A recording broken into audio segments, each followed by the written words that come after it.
Doncs estem avui en el Parque de l'Alameda de Santiago de Compostela, a Galícia, per casualitat, perquè hi he anat a parar per altres raons, i volia compartir una experiència estranya que he tingut aquí i una investigació que m'ha comportat.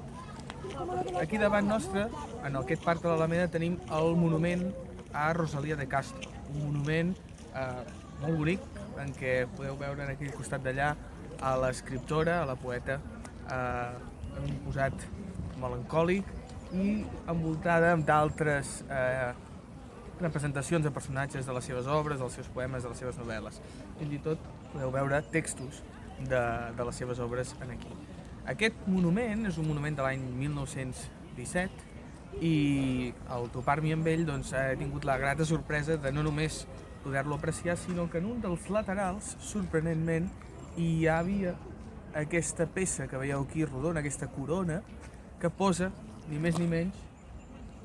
a Rosalía de Castro als catalans. La meva sorpresa ha sigut de dir d'on ha vingut aquesta corona, que a més es veu molt malgastada ja, per tant devia ser prou antiga, i veure de quin havia estat l'origen que havia portat aquesta corona aquí. Qui l'havia encarregada, qui l'havia fet posar en el monument. La qüestió és que el monument, com us deia, és de l'any 1917 i per més que he buscat per internet no he trobat cap tipus d'informació respecte a la corona en concret. Sí que parlen dels escultors que la van fer i fins i tot que va ser un encàrrec feta per l'Associació d'Amics de Santiago de Compostela, feta per subscripció popular, és a dir, que en un moment en què el galleguisme, el nacionalisme gallec anava agafant embranzida,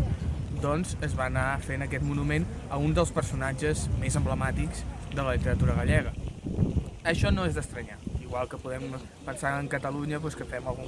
monument a Verdaguer, a Margall, etc. El cas és que he hagut de fer una recerca, sobretot d'hemeroteca digital, per descobrir l'origen d'aquesta corona de bronze que no apareix enlloc actualment. La corona va ser, curiosament, també un projecte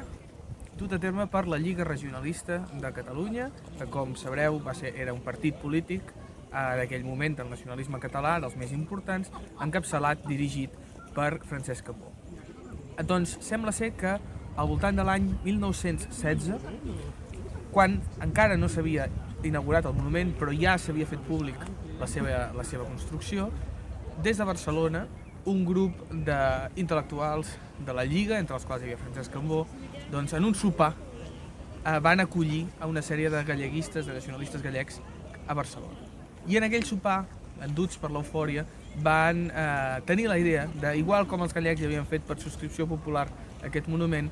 fer per subscripció popular també una ofrena a Rosalía de Castro. Una ofrena que acabaria sent aquesta corona de bronze que se li encarregaria a la idea a Puig i Cadafalch.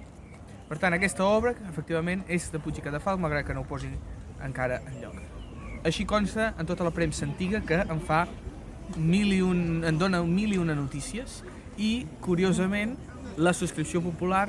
s'escampa per Barcelona i tot de grups nacionalistes, entre els quals molt vinculats a la Lliga, com no podria ser d'una altra manera, comencen a donar fins a 30.000 pessetes, que m'imagino que devia ser una bona quantitat en aquella època. L'objectiu era que Francesc Cambó i una sèrie de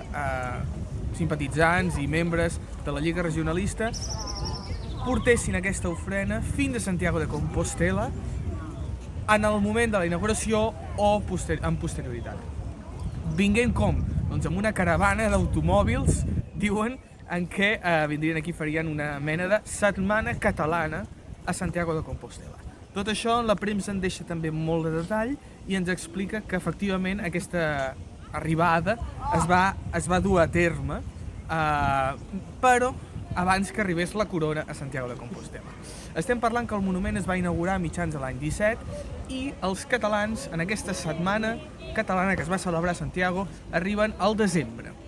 el dia 15 de desembre de 1917. En aquell moment hi arriba Cambó, Puig i Cadafalch i altres simpatitzants de la Lliga i donen una sèrie de conferències sobre nacionalisme sobretot donant èmfasi, com no podia ser d'altra manera, a la germanor entre el nacionalisme català i el nacionalisme gallec. És curiós perquè la idea de Cambó, sobretot, era que el nacionalisme català tenia molt a veure amb el gallec, però una diferència important, i és que a Galícia hi havia caciquisme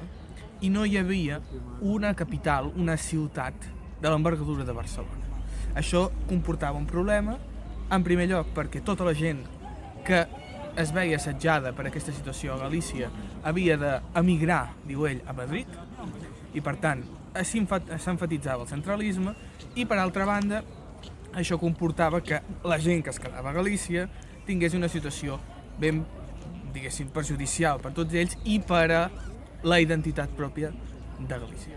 Aleshores, ells duen a terme tota una sèrie de campanya política i, de fet, expliquen que es presentaran a les eleccions a Galícia, una sèrie de partits. Fins i tot, a través de diversos articles, també he pogut veure que van arribar a comprar un diari gallec i que es deia Nostra Terra, i que per tant, doncs, efectivament, la campanya, la idea de Cambó era que Galícia s'unís, germanés amb Catalunya, igual que el País Basc, igual que altres territoris espanyols, per acabar creant una confederació ibèrica en la qual comptaven a Portugal. Aquí Joan Estelric, un altre dels nostres intel·lectuals, vinculat a la Lliga també, i tenia molt de pes, perquè tenia una idea de la Federació Ibèrica en la qual Portugal hi tenia una importància cabdal. I de fet, poc després, a l'any 21, Estelric i altres intel·lectuals, entre els quals Eugeni d'Ors, Francesc Pujols, també aniran a Lisboa per refermar aquests llaços que havien d'haver-hi entre Barcelona, Lisboa i, per tant, doncs, entre Portugal i tota la resta d'Espanya. En qualsevol cas, a l'any 17, com us deia, al desembre del 17, Cambó, Puig i Cadafalch i altres venen aquí a Santiago de Compostela i venen a fer les conferències i l'ofrena floral. Què passa? Que en el calendari que tenien, l'ofrena de la corona de bronze s'havia d'haver produït el dia 18 de desembre de 1917, però com que havia de venir de Barcelona amb tren, ells calculaven que arribaria ja per aquell mateix dia, però no va ser així, i la premsa deixa constància que la corona no va arribar fins al dia 19, és a dir, que van trigar un dia més del que havien previst. Però que Francesc Cambó va aprofitar també la vinentesa per fer propaganda, perquè ell mateix des de Madrid, des de les Corts, estava promovent un projecte ferroviari per Galícia, en el qual fins i tot la primera locomotora que va arribar a portar-se a terme en aquest projecte la van batejar com a Francesc Cambó, amb el nom de Cambó. Per tant, curiosament, doncs, em dóna la sensació que aquesta arribada casual de la corona de bronze podria haver estat també una campanya política de Cambó per demostrar que els ferrocarrils espanyols anaven molt malament i que feia falta la seva intervenció. En qualsevol cas, Cambó no assisteix a la inauguració, a la posada de la corona de bronze, però sí que hi assisteix Puig i Cadafalch, que, com us deia, havia estat el que havia ideat aquesta corona, i des de Barcelona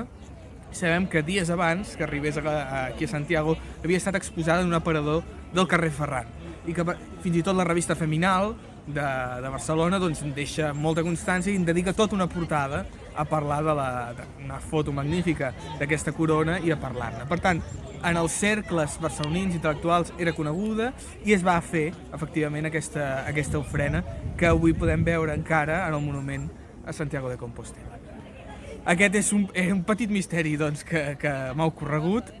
i és curiós perquè anant regirant aquests diaris, aquesta premsa antiga, doncs he també vist que un intel·lectual que no signa l'article, l'any 22 li va passar exactament el mateix camí, és a dir, que va venir a Santiago de Compostela, va estar veient el monument i es va quedar xocat quan va trobar-se l'ofrena, la corona aquí posada en honor als catalans. Si haguéssim posat a la Lliga Regionalista m'hagués estalviat unes quantes hores de recerca de hemeroteques, però no hagués sigut tan divertit i interessant doncs, aquest petit viatge a Galícia que ens ha deixat doncs, aquesta petita anècdota. Gràcies per l'atenció i ja ho sabeu, poseu-nos like, subscriviu-vos al canal, que ens agrada molt que ens seguiu i ens expliqueu les històries. Gràcies.